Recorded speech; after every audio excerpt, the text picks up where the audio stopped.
People at the naval base cafeteria were used to seeing Mike Reyes, the quiet janitor with arms full of tattoos, minding his own business. But that day, when a Navy SEAL pointed at his ink and laughed, "Why so many tattoos, single dad janitor?" Mike didn't react with anger. He simply rolled up his sleeve, tapped one faded tattoo, and said 6 words that froze the entire room. "Every one of these saved a life." Silence slammed the room. Because none of them knew who Mike really was, or why the truth he carried could break a man's heart and put it back together. Mike Reyes lived by one rule: stay invisible. With a mop in his hands and a quiet smile on his face, he cleaned the halls of the naval base like just another blue-collar worker trying to survive. He didn't talk much. He didn't ask for anything. He worked double shifts, then rushed home to his 8-year-old daughter, Luna, his whole world. To most people, Mike was simply the single dad janitor with too many tattoos and tired eyes. But if you looked carefully, if you really paid attention, you'd notice things that didn't fit. The precision in his movements. The awareness in his posture. The scar cutting across his back like a lightning strike. And those tattoos. Not random artwork, but symbols, each carved into his skin with a story he never told. Most people didn't ask. But that morning, someone finally did, and not politely. The cafeteria buzzed with the energy of young SEAL recruits. Mike was wiping down a table when one of them, a loud, confident guy named Harper, pointed at him and laughed. "Bro, you look like a coloring book. Why so many tattoos, single dad janitor?" A few snickers followed. Mike didn't flinch. He kept cleaning, slowly, controlled, until he lifted his arm and exposed a faded tattoo near his wrist, a set of coordinates. "These," he said quietly, "aren't decorations." Harper smirked. "What, souvenirs from ex-girlfriends?" Mike looked him dead in the eye. "No. Each one of these marks a life I saved, or tried to." The entire table went silent.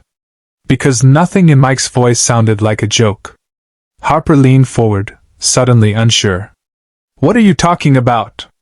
But before Mike could answer, a voice echoed from behind. "Reyes?" Everyone turned. It was Commander Hale, a decorated officer who rarely acknowledged janitors. Except this time, he wasn't looking at a janitor. He was looking at a man he once knew. A man he never expected to see pushing a mop. "Mike Reyes," the commander said quietly. "I thought you were dead." The cafeteria froze. Harper swallowed hard. Mike simply replied, "Not dead. Just choosing a different life now." But the truth, what forced him into hiding, why he walked away from everything, remained locked behind his tattoos. For now. Commander Hale asked Mike to step outside. Harper and the recruits followed, no longer mocking, now burning with curiosity. They stood near the docks, the ocean wind cold and sharp. Hale spoke first. "You owe them an explanation." Mike shook his head. "No. I owe my daughter a peaceful life. That's all." Harper stepped forward, softer now. "Look. I shouldn't have joked. But what did you mean? Each tattoo saved a life?" Mike hesitated. Then he exhaled. "Fine. You want the truth? Here it is." He pointed to the coordinates tattooed near his wrist, the one he showed before. "This is where our helicopter went down. 4 of my teammates were inside. I pulled out 3. He tapped another tattoo, a small sparrow. "This is for the child in Kabul who survived because I didn't walk away." Another tattoo, a line of numbers. "This one? The number of nights I slept outside hospitals while my wife fought cancer." His voice cracked, not from weakness, but from the weight of remembering. "And this?" He touched the largest tattoo on his forearm, a tiny moon with wings. "Is for the 4th teammate. The one I couldn't save. The one who told me, with his last breath, to go home to my daughter." Everyone stood frozen. Even the wind grew quiet. Harper whispered, "You were a SEAL?" "I was," Mike said. "But after my wife passed, and after that crash, I couldn't be that man anymore. My daughter needed a father more than the world needed a soldier. Commander Hale's eyes softened. You disappeared. No one knew where you went. I didn't want Luna growing up watching a folded flag get handed to her. I walked away.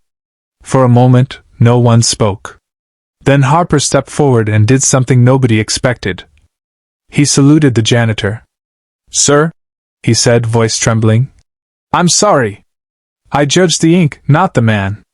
Mike placed a hand over Harper's fist, not returning the salute, but accepting the respect. You don't owe me anything, he said. Just remember, every man you meet is carrying battles you know nothing about. Harper nodded. The recruits nodded. The commander looked proud. Mike began walking back toward the cafeteria, ready to finish his shift, but this time, everyone looked at him differently. Not as a janitor, but as someone who had lived through storms most men never survive, and still chose kindness. And just like that, the single dad with too many tattoos became the man no one would ever underestimate again.